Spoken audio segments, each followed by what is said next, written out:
बॉलीवुड के mister perfectionist Aamir Khan एक बार फिर से हेडलाइंस में हैं और वजह सुपरहिट फिल्म नहीं, प्रमोशन नहीं, उनकी तीसरी शादी है। आमिर खान ने गौरी स्प्रिट से तीसरी शादी क्या की, उनकी निजी जिंदगी एक बार फिर से राजनीतिक अखाड़े का केंद्र बन गई और महाराष्ट्र की सियासत में लव जिहाद का बम फूट गया।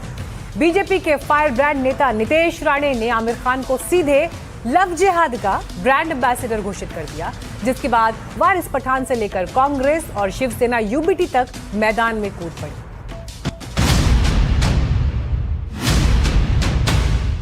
लव जिहाद के ब्रांड एम्बेसडर कौन है तो आमिर खान बनते नहीं जा रहे। तो उनके बहुत सारे फोटोज तो मोदी साहब के साथ ही है, उनकी अच्छी दोस्ती है, तो आमिर खान को प्रधानमंत्री महोदय पूछ सकते हैं। ये सब बात करके देखो, इनका टारगेट आमिर खान नहीं, टारगेट मुसलमान। तो ये इनका धंधा है, इसके पे ध्यान देने की जरूरत है। पहले रीना दत्ता, फिर किरण राव और अब गौरी स्प्रेट, यानी आमिर की जिंदगी के 3 बड़े अध्याय। लेकिन इस बार चर्चा शादी की नहीं, बल्कि उस राजनीति की है जो इस रिश्ते की वजह से महाराष्ट्र में शुरू हो गई। हाल ही में गौरी स्प्रेट के साथ नई पारी शुरू करने वाले आमिर खान अचानक राजनीतिक निशाने पर आ गए। महाराष्ट्र सरकार में मंत्री और बीजेपी के फायर ब्रांड नेता नितेश राणे ने इस विवाह को धार्मिक रंग देते हुए एक बेहद विवादित बयान दे डाला है। लव जिहाद के ब्रांड एम्बेसडर कौन है तो आमिर खान बनते नहीं जा रहे।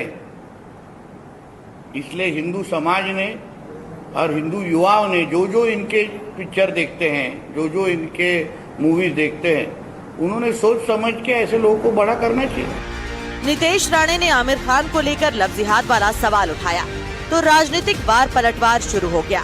जिस शादी में सिर्फ बधाइयां होनी चाहिए थी, वहां अब राजनीतिक बयान गूंजने लगे। शिवसेना यूबीटी के नेता आदित्य ठाकरे ने राणे के बयान पर करारा जवाब दिया। तो उनके बहुत सारे फोटोज तो मोदी साहब के साथ ही है, उनकी अच्छी दोस्ती है, तो आमिर खान को प्रधानमंत्री महोदय पूछ सकते हैं। लेकिन बात यही है कि ये लव जिहाद, लैंड जिहाद। आदित्य ठाकरे के बयान के बाद विवाद और तेज हो गया। एआईएमआईएम नेता वारिस पठान ने नितेश राणे पर बड़ा हमला बोल दिया। उन्होंने कहा कि निशाना आमिर नहीं है, बल्कि मुसलमान है। को सिर्फ जिहाद ही दिखता है क्योंकि इनके दिल के अंदर जो नफरत का कीड़ा भरा हुआ है ना मुसलमानों के खिलाफ, वो सामने दर्शाता है। टारगेट आमिर खान नहीं है, टारगेट मुसलमान है। अरे भाई, आमिर खान ने अगर 3 शादी किया, तुम 4 करो ना, तुमको कौन रोक रहा है? तुमको काय को जलन हो रहा है? तुम्हारे को क्या तकलीफ हो रही है? तुम्हारे पेट में क्यों दर्द हो रहा है? तुमको क्यों मिर्ची लग रही है? सिर्फ एआईएमआईएम ही नहीं, शिवसेना उद्धव गुट के नेता अरविंद सावंत ने भी राणे के बयान को असली मुद्दों से ध्यान भटकाने वाली राजनीति बताया। ऐसे बयानों को ज्यादा प्रचार न करिए। सारी समस्याएं जो है देश की है, उसको भटकाने का ये धंधा है। अरे आमिर साहब की, खान साहब की और प्रधानमंत्री की तो अच्छी दोस्ती है ना भैया, तो प्रधानमंत्री से भी सवाल पूछो ना। हर वक्त आप देखना, जब भी कोई महत्वपूर्ण विषय आप लेकर खड़े हो जाइए, ये बराबर हिंदू मुस्लिम तरफ लेके जाएंगे। तो ये इनका धंधा है, इसके पर ध्यान देने की जरूरत नहीं। अब सवाल सिर्फ आमिर खान का नहीं है, सवाल उस राजनीति का है जो एक शादी को भी वैचारिक लड़ाई में बदल देती है। कांग्रेस का आरोप है कि समाज में विभाजन की राजनीति की जा रही है, जबकि समाजवादी पार्टी भी इस बयानबाजी पर सवाल उठा रही है। ऐसा है कि उन्होंने पहली औरत छोड़ के दूसरी औरत की, 3 औरतें साथ में नहीं हैं उनके, तो ठीक है। वो वैसे कितने केसेस मैं दिखा हूँ, ऐसे इस तरह के हिंदू समाज के लोग इसे ऐसी शादी करते, एक छोड़ के दूसरी, दूसरी के छोड़ के तीसरी। ये उसको एक बोलने की स्टाइल है उसकी, जानबूझ के मुसलमानों के खिलाफ वो बोलता रहता है। कहाँ आमिर खान और कहाँ आप? लव जिहाद क्या होता है? भारत में कॉन्स्टिट्यूशनली हर व्यक्ति को इंडिपेंडेंट किसी भी संप्रदाय में शादी विवाह की इजाजत है, तो संवैधानिक रूप से तो गलत नहीं है। फिर नीतीश राणे ऐसी नफरती सांप्रदायिक बात क्यों करते हैं? क्योंकि वो उनका एजेंडा है। दिलचस्प बात यह है कि पूरे विवाद का केंद्र बने आमिर खान अब तक पूरी तरह खामोश हैं। ना कोई बयान, ना कोई प्रतिक्रिया, लेकिन उनकी शादी पर राजनीतिक दल खुलकर आमने सामने हैं। यानी आमिर की शादी अब फिल्मी दुनिया से निकलकर सीधे राजनीतिक अखाड़े में पहुंच चुकी है, जहां हर दल अपने अपने तरीके से इसका मतलब निकाल रहा है। Bureau report, NDTV India. एक विवाद आमिर खान की तीसरी शादी को लेकर है, तो वहीं एक विवाद बंगाल में भी खड़ा हो गया है। शुभेंदु सरकार ने कोलकाता एयरपोर्ट की जमीन पर मौजूद 136 साल पुरानी बांकरा मस्जिद में एंट्री बैन कर दी है। नमाज पढ़ने पर रोक भी लगा दी है। रनवे विस्तार के लिए शिफ्टिंग की प्रक्रिया शुरू कर दी गई है। शुभेंदु ने साफ किया है कि बंगाल में राष्ट्रीय सुरक्षा सर्वोपरि है।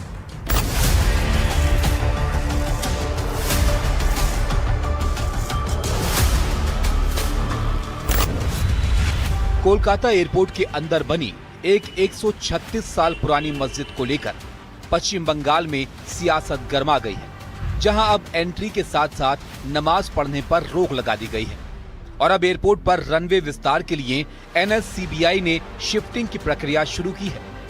इसकी एक बड़ी वजह है इस मस्जिद की रनवे से बेहद नजदीकी। ये मस्जिद एयरपोर्ट के सेकेंडरी रनवे से महज 165 मीटर की दूरी पर मौजूद है, जो विमान संचालन के लिए बेहद संवेदनशील सुरक्षा क्षेत्र माना जाता है। देखिए, मंदिर मस्जिद का विषय नहीं है।